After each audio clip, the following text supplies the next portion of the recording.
There is a Metroidvania out there that has elements of Tony Hawk's Pro Skater, and today I'm going to tell you all about it. What's going on, my fellow Belmonts? It's the Mad Belmont here, and today I'm going to be reviewing Seafrog, a game which I received a review code for via Keymailer. Now, I know what you're thinking. Seafrog? What's that? Here, let me explain. This is an indie 2.5D Metroidvania, or Skatetroidvania, as the developers of the game Oh My Me Games like to call it. The publisher for this game is Grumpy Face Studios. This game was released on February 19th for the Nintendo Switch, and it is coming to PC via Steam on the 15th of April. The price for this game is $14.99, which is more than fair for what you're getting here.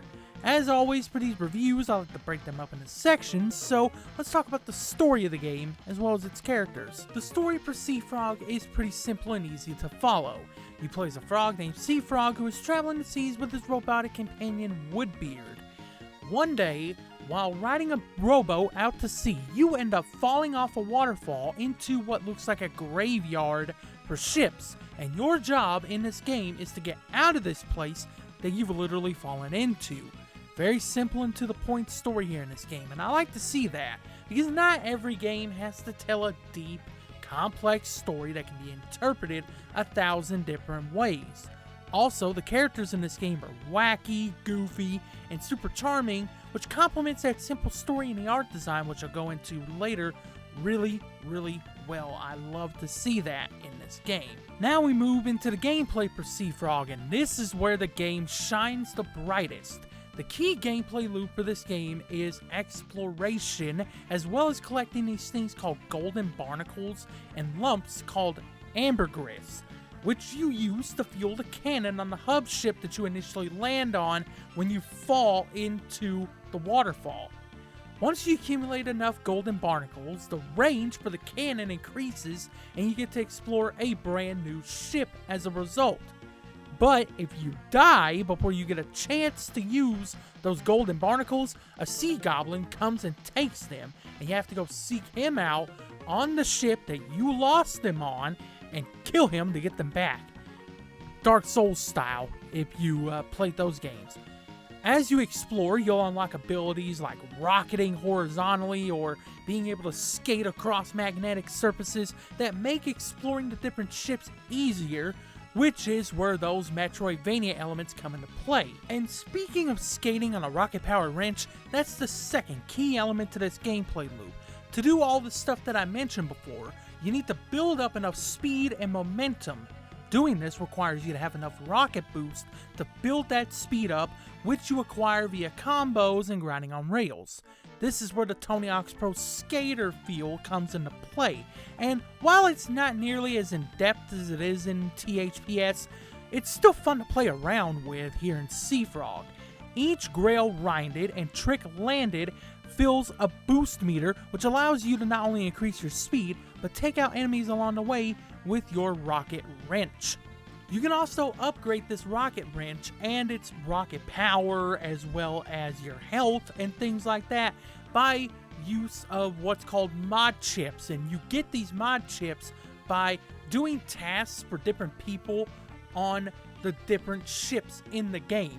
For instance, there was a instance where I go into a room, there was a ghost that was surrounded by a bunch of rats, and if I killed them in the amount of time that it took for that ghost's fear meter to build up, I got a mod chip for it.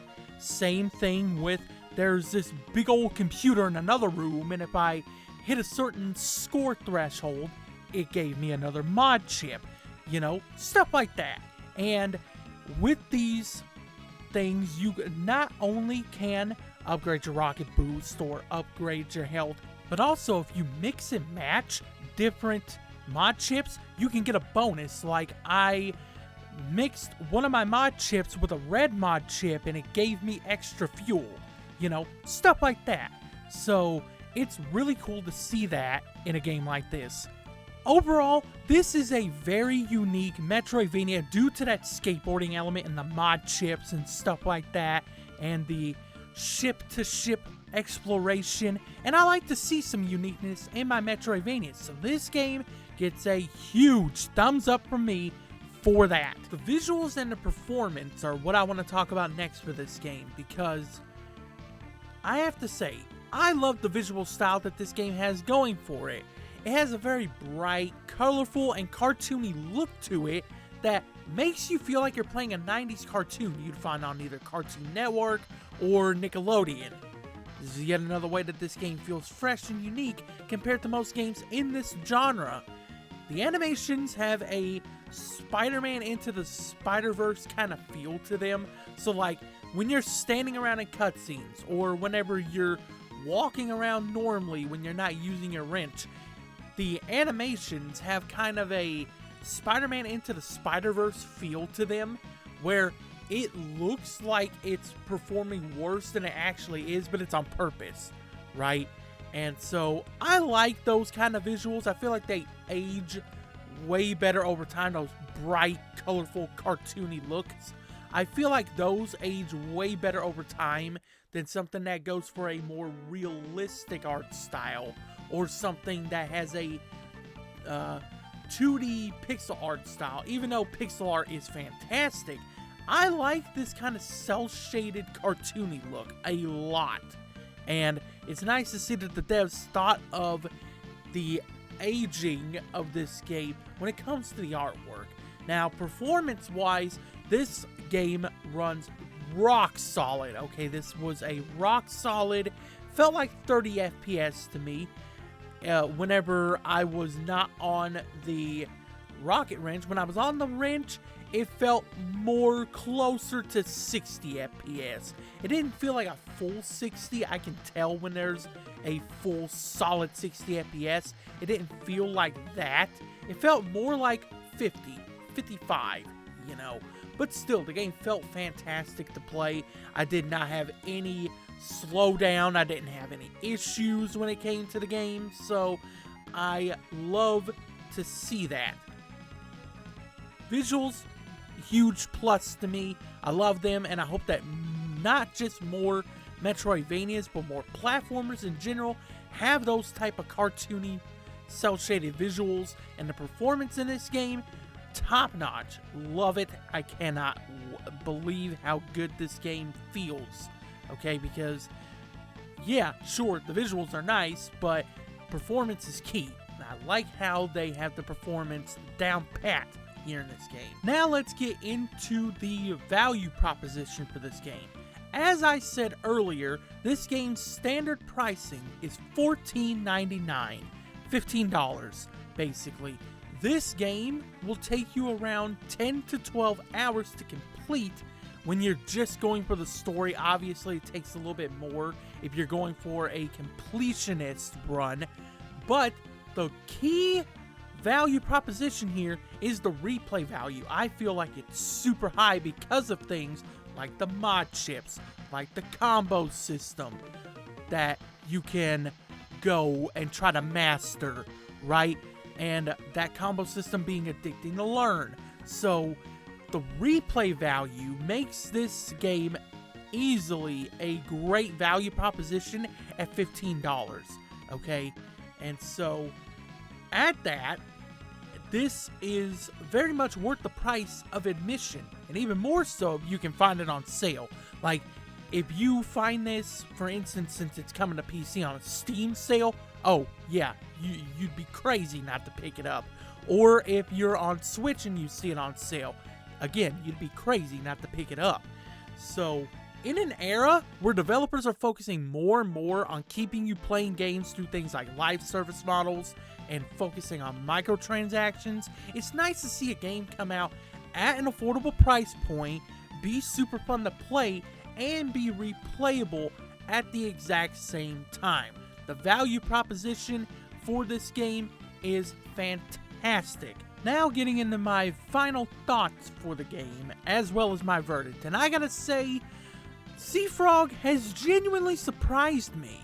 I honestly thought that the whole Tony Hawk's Pro Skater meets Metroidvania thing was just going to be a silly gimmick that would get old quickly, but no, I am having such a fun time going from ship to ship, doing tricks on my wrench, gathering all of the golden barnacles, and, you know, seeing how many I can get in one run, you know, that type of thing. And trying to see if I can execute some cool tricks while at the same time taking care of an enemy, you know, things like that are really cool in this game. So if you're someone who's getting tired of the same old thing, right, the same old, like, running from room to room, swinging some swords, and, you know, that type of stuff, if you're tired of that same old thing within the Metroidvania genre, and you're looking for a fresh take on the genre, then you definitely need to play Seafrog. And even if you're not a Metroidvania fan, I still think that the skating element of this game is more than enough for people that are not into Metroidvanias to get some enjoyment out of this game. Okay, it's so refreshing to see a game dare to be different within the Metroidvania genre. So, Oh My Me Games, you have my eternal respect for that. And with that being said, my verdict for Seafrog is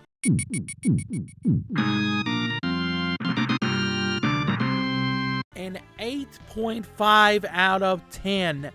This is a super solid Metroidvania, and I highly recommend it. Again, $15 for a super fun Metroidvania that's got some replayability to it.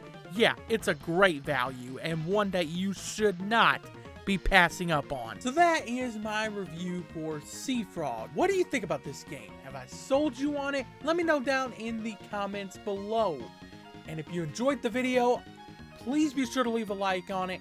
It helps me out, especially in that pesky algorithm. Or if you don't like the video, leave it a dislike.